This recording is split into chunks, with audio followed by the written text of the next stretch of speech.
Welcome back to another episode of the Sportsmen. I am the big ticket. That's Joey Coldcuts. And we got another one here. We're getting on a little bit of a consistent basis. We're getting a little heat going. How's it going, brother? It's going good. I mean, it's going better than my picks are going, I tell you that much. My God, it's just like bad beat after bad beat for me lately, it feels like, Tick. How was our full slate last week? We picked every game against each other. How did we do? So I got absolutely bamboozled on the Jags game. I got absolutely That's screwed right. on a meaningless, absolute garbage field goal. The game was over. The Chiefs were the far superior team. It was dusted. It was done. And then I had to lose on a bad beat, meaningless field goal that they just chalked up. It wasn't meaningless, though. They had to go for the onside. They were They not going to had get to the onside kick. And even if they did have to get the play for onside it. kick, they were not going to score a touchdown. They were down 10 points with like a minute and 20 seconds left. The game was toast. It was done. It was chalked. It was on ice. It And I wasn't. had to watch It wasn't. this shitty Jaguars team once again bad beat me. I had the right pick. I was on the right side. But anyways, I lost that one. Then the next game was, oh God, the next game was our beloved Bills, and I got body bagged on that. So I mean, I think you went 2-0 on the first day because you took the Jags and Yeah. you took the Bengals, I think, no? Well, the Bengals were on day two. The Eagles and the Giants were on day one. Oh, the Eagles. Okay, so I took the Giants, you took the Eagles. So you were 2-0. And then I think we took the Bengals. I think both of us took the Bengals. Oh, yeah, you switch. No, you didn't. You stayed with the Bills, right? Didn't you? Because Josh Allen's your guy. You stayed with the Bills. But I went with the Cowboys and the Cowboys Cup, I believe. No, they didn't. No, they didn't. Oh God! Did I go 0 for 4? I think you did, and I think I went 4-0.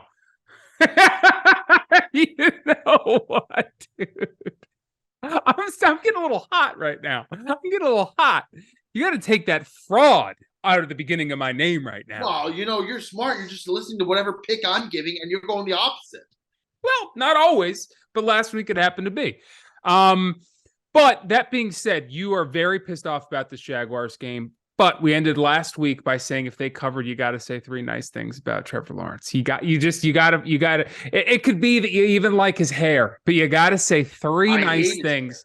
Okay, but I'm just saying it could be superficial. All right, he's a tall and masculine, you know, man who's been provided with many gifts athletically.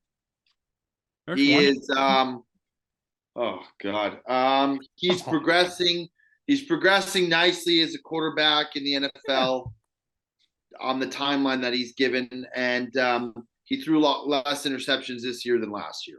But that's an easy one. He threw so many last year. Come on, man. You got to be impressed with what this Jags team's doing, man. You got to be impressed. All I'm saying is that I was on the right side of things. That field goal was absolutely – that had no merit to the game at all. They were done. That game was over. And keep in mind, they did it without Mahomes for half of the first – for basically half of the first half. He was out for almost the entire second quarter. He wasn't out that long. And Chad Henne played great while he was out, too. I'm not going to let you go there. Leg. He couldn't run. I mean, honestly, all things considered, like, they beat them and basically covered the spread because the field goal, whatever, it was the last drive, the game was over.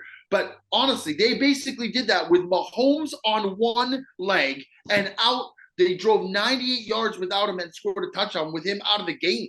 Yeah, that's what I'm saying. That's why I'm not going to let you go on that Patrick Mahomes injury thing, is because Chad Henne stepped in, which I can't. What is he, a million years old? I couldn't believe. I thought he was an offensive coordinator somewhere. He's still playing. He suits up. But anyway, he stepped in and he played great.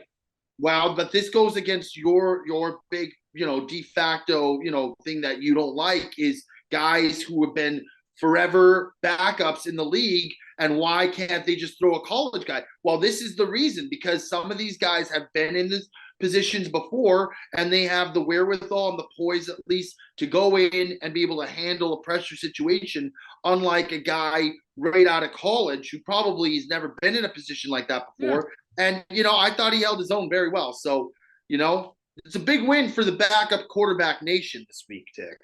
It was. I mean, and he wasn't a guy that I saw it come in a bunch of times as a backup for 18 different teams, like a Mike Glennon. Like those are more of the people that I'm talking about, less so Chad Henne. But Or I was shocked. Bridgewater.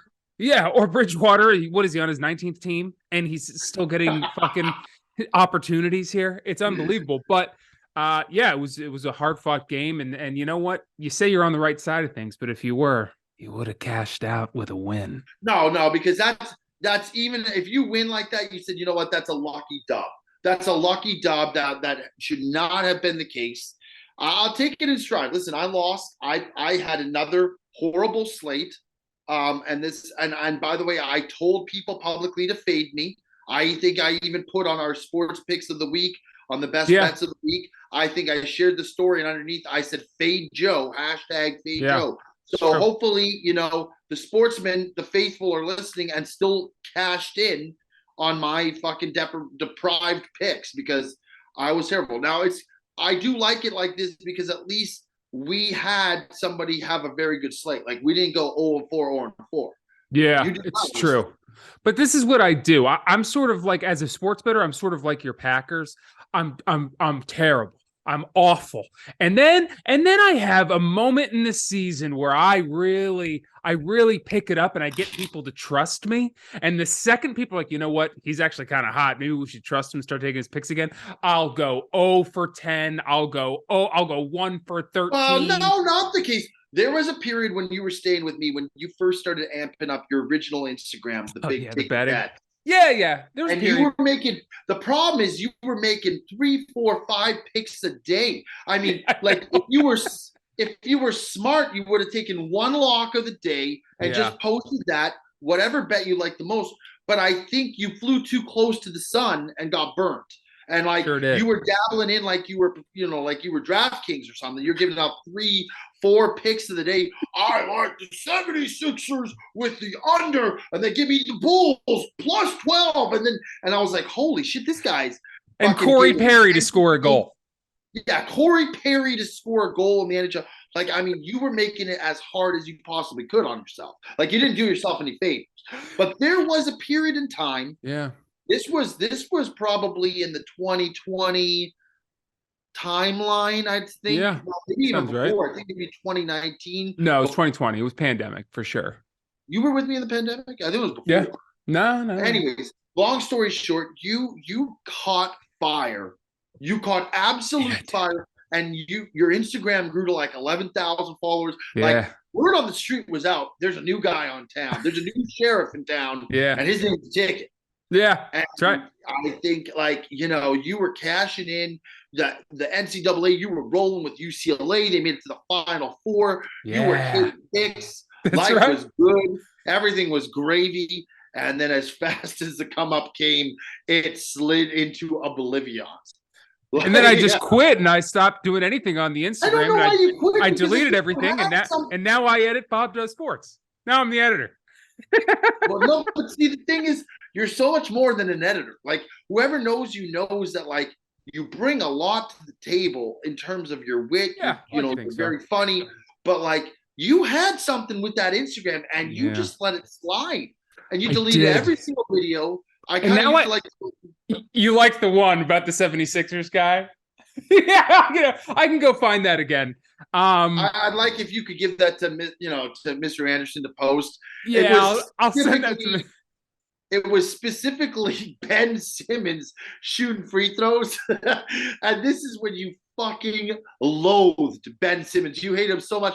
And it's like the Philadelphia faithful are cheering him to score a free throw. And there's a guy behind him just trying to go nuts. And you're like, look at this guy. This Ben Simmons 23, you stink. Yeah. Well, this guy in the crowd was like trying to show him the right form to shoot a free throw.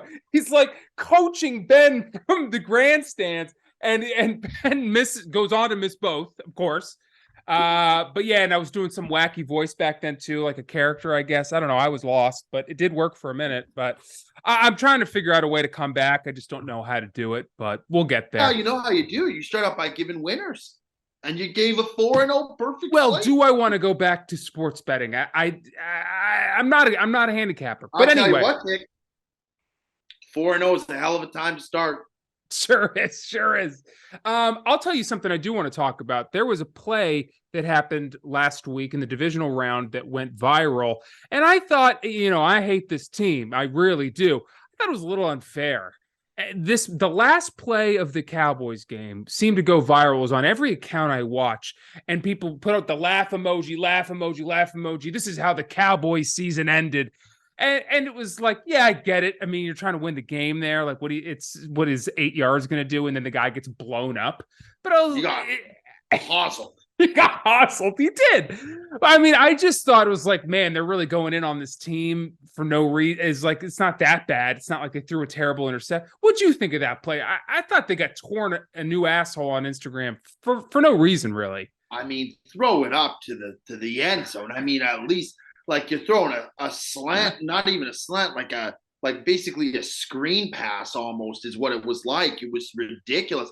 There was no chance that guy had even if he caught that ball, they would have to do a ticky tack, like lateral down the field. You're better up at that point. It's the last play of the game. He even into the end zone, either it's some kind of crazy bounce that you end up catching, or there's a pass interference in the end zone where a guy holds a guy down. You get one more play, even though the time would have run out. If you can't end the game on a pass interference call, I think it just would have, like, the percentages of winning would have, I mean, as slim as they were on that last play, they would have gone up by at least 1 or 2% if you at least huck it into the end zone.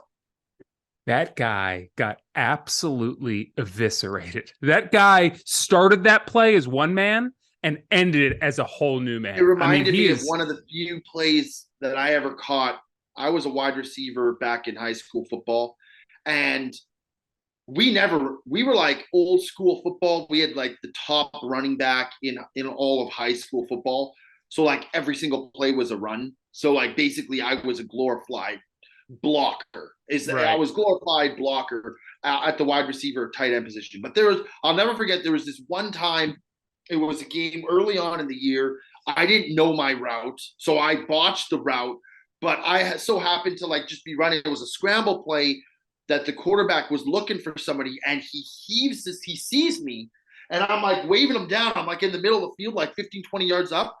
He sees me, and he hucks the ball. And in this moment, I'm like, okay, this was early on in the season. I'm like, this is huge. If I make this catch, it gives us a first down, and we move the chains. And it's like early on in the season, I fucked up the route big time. I didn't know it was like a post corner. I think I ran a slot, like go route.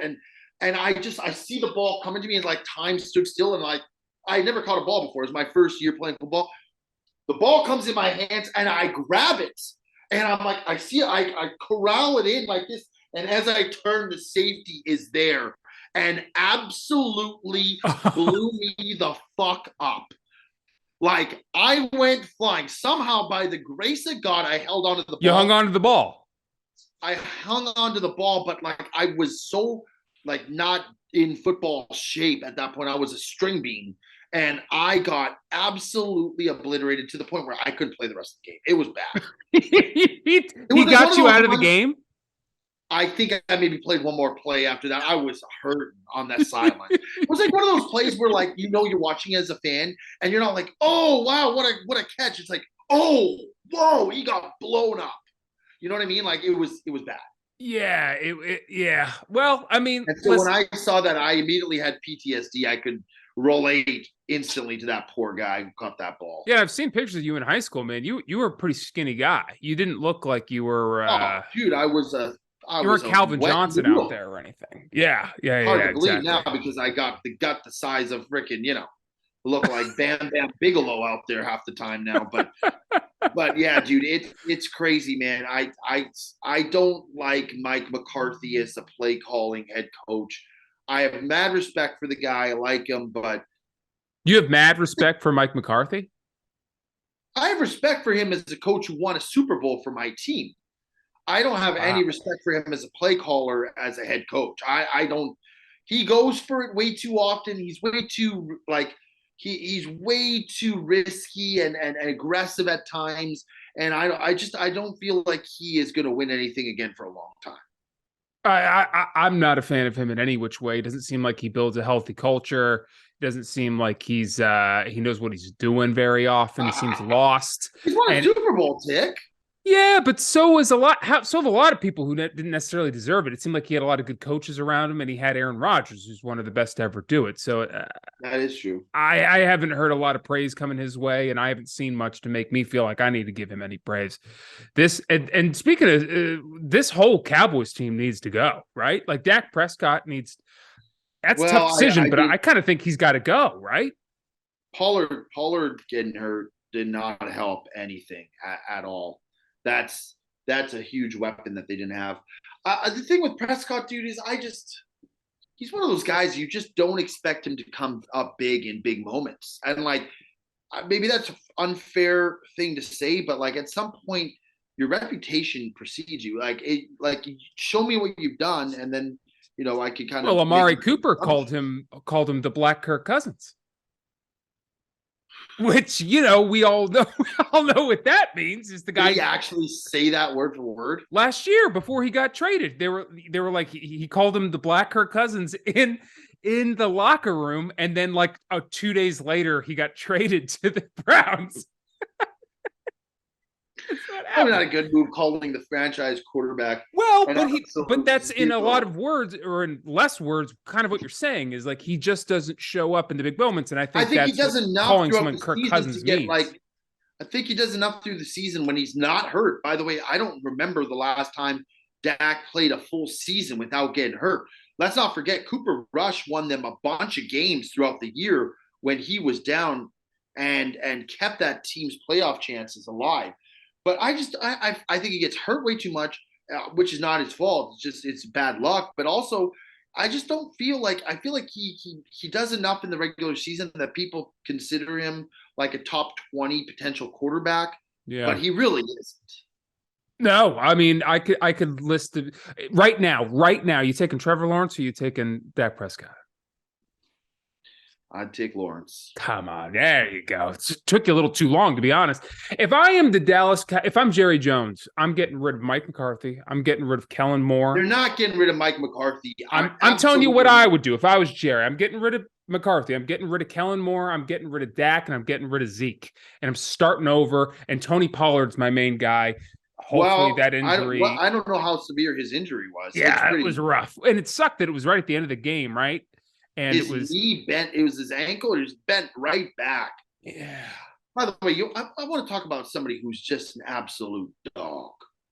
Patrick fucking Mahomes. This guy, I think, wants to win more than maybe.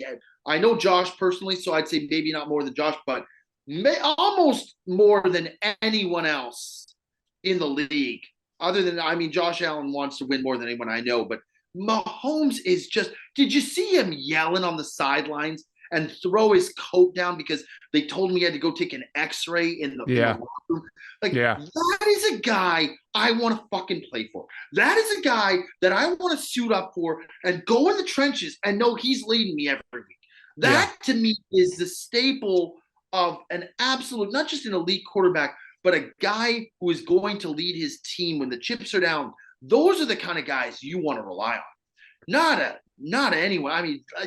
Were you not impressed with that? I was very impressed. But when he first sustained that injury, I was like, there's no way this guy can play on that. And when he stayed out there for a play, I think they ran a run play and he was even limping. He was hobbling, just handing the ball off. And I was like, this guy is a liability right now, as great as he is. And then he was gone for like half a quarter, and then he came back and he was Patrick Mahomes again. A little less, but he was still a great quarterback. On one leg, take it like that's what I'm saying. He was great. He was great. I agree with the whole sentiment, though. I think he's like a Michael Jordan type. He's got that dog in him. He's got that Kobe in him. He wants to be in there no matter what. He wants to dictate how the game goes, and he knows he's that talented that he can lead the team even on one leg. And he did.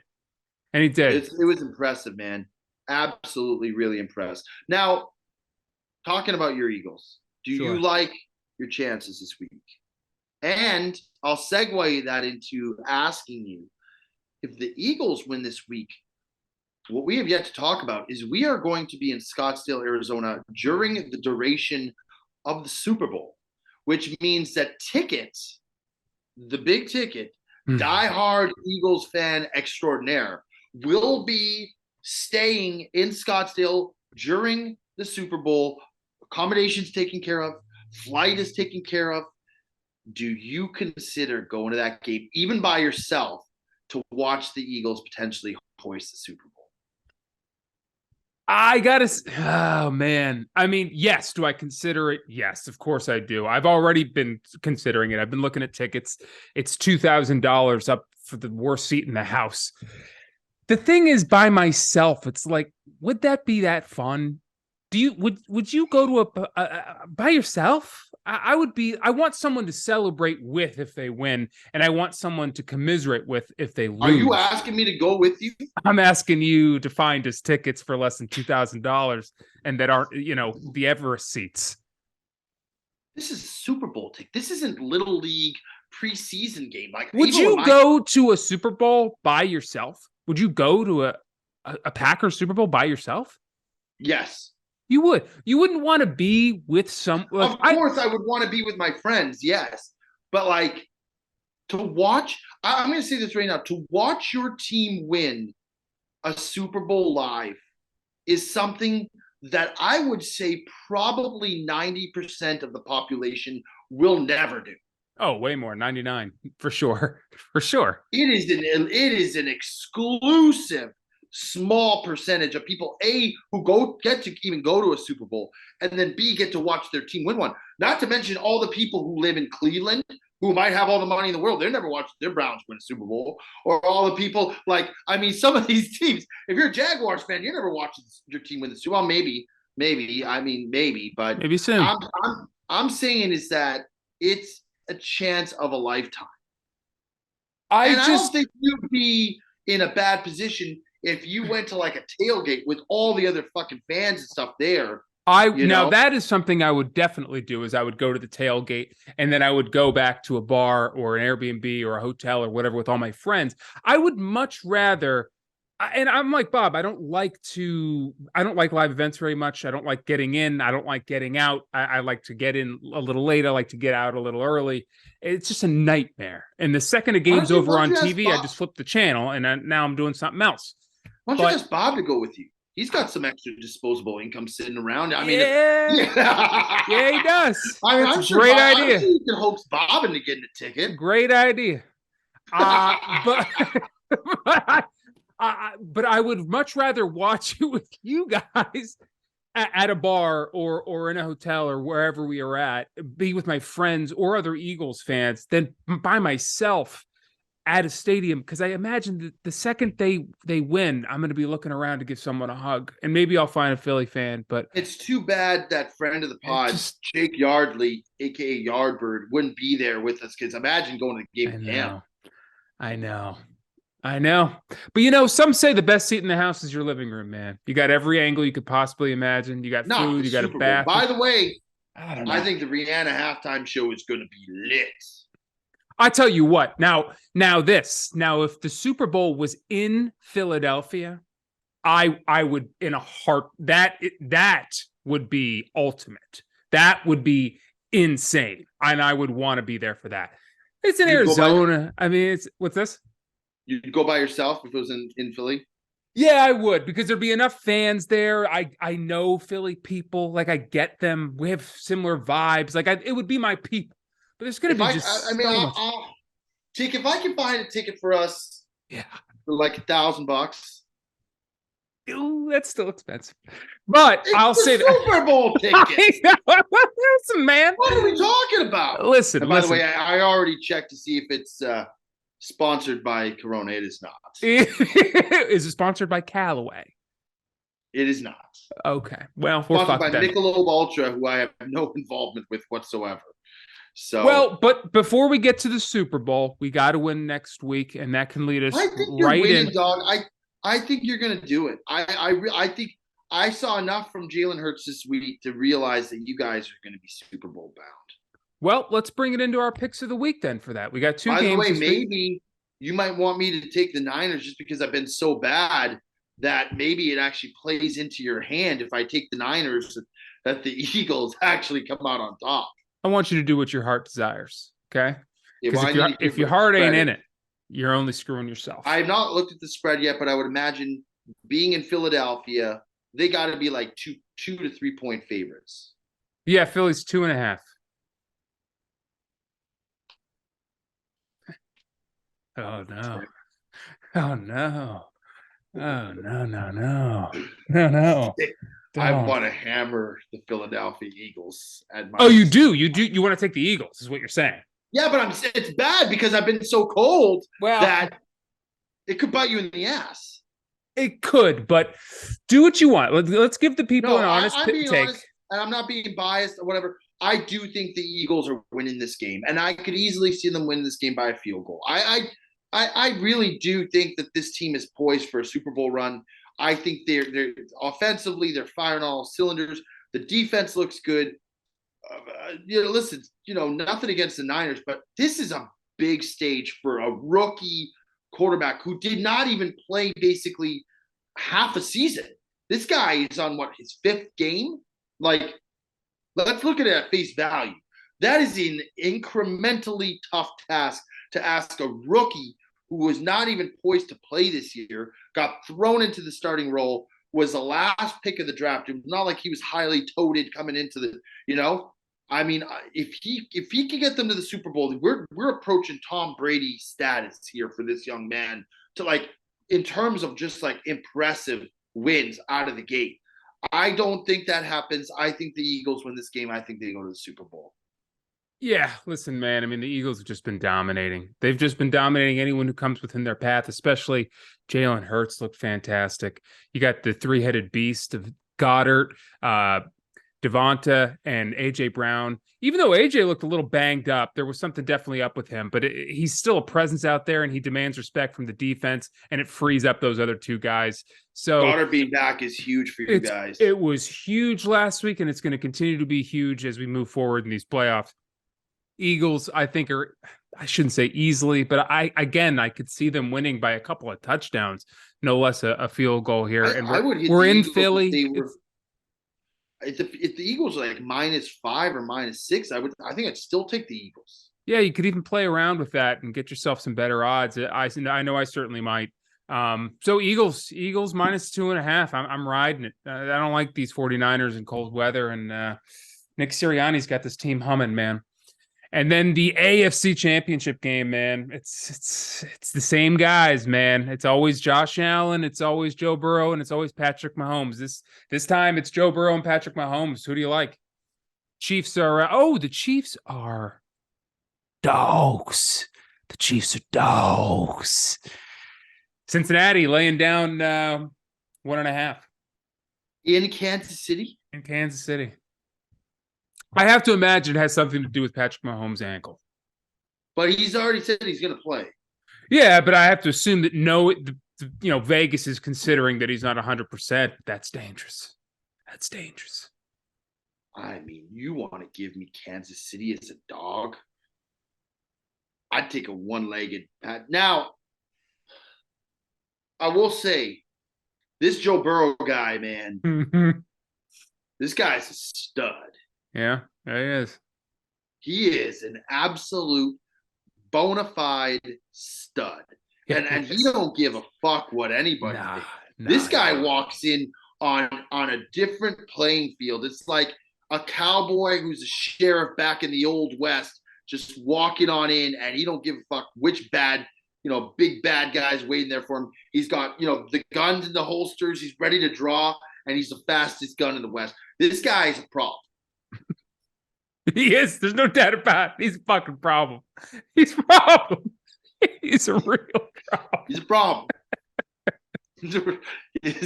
I've seen a couple problems in my day. This guy is a problem. He's a bona problem.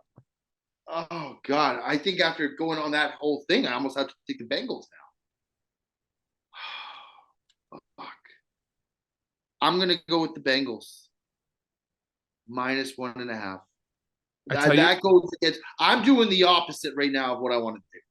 Because right now, everything in my power says take the Chiefs as an underdog, but I I almost think this is a classic Vegas twist where they're just toying. They're just dangling that bait in front of us, waiting for us to take the Chiefs. Like 90% of the public will, and Joe Burrow is going to come out and do it again. I'm with you. I'm taking the Bengals here, man. Not just because I'm going to say something too. Yeah. And by the way, if this is wrong, I am going to get the worst body bagging I have had ever. But I'm going to go on a limb. The Cincinnati Bengals, I think, are going to win the Super Bowl. Oh, don't say that. Come on. I'm just listen. That's fine for you. I'm the coldest guy in terms of betting. This side of the Mississippi. The point is, I saw something last week, and they were there last year. I mean, I agree. I just think, again, maybe it's too early, but I just think this is personal for this young man. Like he is out for blood. Like, and it is so obvious that they have such a good team. Like the defense doesn't strike fear in your hearts, but they make big plays, dude. I'm taking the Bengals, and I could see them winning the Super Bowl. I am 100% on the Houday movement at this point. They're an extremely well-rounded team, really well coached. I mean, they're even better than they were last year. And they had a lot of problems with their offensive line. Not that they're immaculate there yet. Obviously, still have issues, but they're certainly better. They're certainly healthier, and everyone's 1 year smarter, wiser, and the whole thing. So he didn't get hurried, sacked, or almost hit at all. Yep, last game. Those are the stats. That's true. Those are true. Give me the Bengals too, man. I mean, wow, the dick. I mean, and you know what? I think I'd take the Bengals even if Patrick Mahomes was 100%. I think I would. I just like the cut of this guy's jib, man. I like the way he walks in a room. I like the way he makes a sandwich. I like everything about this guy. Joe Burrow is my guy. He's a guy who has been in the league for 3 years now, and you look at him and you swore he's been in the league for like 50. Yeah. I like that he's so popular and there's so many memes about him, but he's so quiet. Like during the offseason, you hear nothing about him. And you don't hear much about him even during the season. Like he's very low when key. He won the Natty Championship, he got that big old stogie in his mouth. No, yeah, but since he got all that fame from that, since he's entered the NFL, he's a very quiet guy. Like he doesn't do a lot of talking. Well, when the Bengals went to the Super Bowl, he was coming in with some wild fits, and he had some hysterical post-game, interviews and conferences. Like, yeah, but it ends there. There's no cryptic tweeting. There's no. Yeah, he does fly under the radar. He does. Yeah, I like him, man. I like him, and I like that fastest gun in the West analogy. I like that. He reminds me of like Kurt Russell in Tombstone, or like when he plays Wyatt Earp, and he just comes in. I was thinking like John Wayne or Clint Eastwood kind of style, just like nothing fate. Like I don't think he gets. I think he goes into these games with the perception that he is the favorite. Like he could go into Buffalo like last week. The first drive of the game, they drive all the way down, score a touchdown like it's nothing. And I'm like, this is not good. This is a problem. And he's poised, man. So, yeah, I like the Bengals. I think that's the play. Now, that being said, every part of me wants to root for my guy Mahomes to win because I'd love to see friend of the pod, Patty Mahomes, win again. Yeah. Yeah, and it'd be cool to see if the Eagles end up winning this week. It'd be cool to see the Eagles go up against Andy Reid during the Super Bowl too. I think that'd be a fun storyline, but maybe that's just me. Do you think, just to finish off the segment, do you think that if the Eagles win this week, do you think they can beat either of these AFC teams? Yeah, I do. I think confident about it? Yeah, I think we can beat either of them. I think going up against Kyle Shanahan is going to be tougher than whoever we play in the Super Bowl. Really? I do. Dude, they have a million ways to beat you. Not that these other teams don't. And obviously they have a higher class of quarterback, but I just think the 49ers are such a good fucking team, man. They won 13 games this season. It's just impressive. So, all right. Well, that's another episode of The Sportsman. Probably on the shorter end this week, but we got a lot going on. Good week, man. We got less games too. That's probably a big part of it. We got to figure out once football's over, a new segment to do as far as betting Get that and old whatnot. brain a ticking there, Tick. Yeah, we'll have Mr. Eric Anderson and us. We'll get together and we'll try to brainstorm some ideas. But until then, this is the Sportsman. That's Joey Coldcuts, and I am the Big Ticket. We will see you guys next week.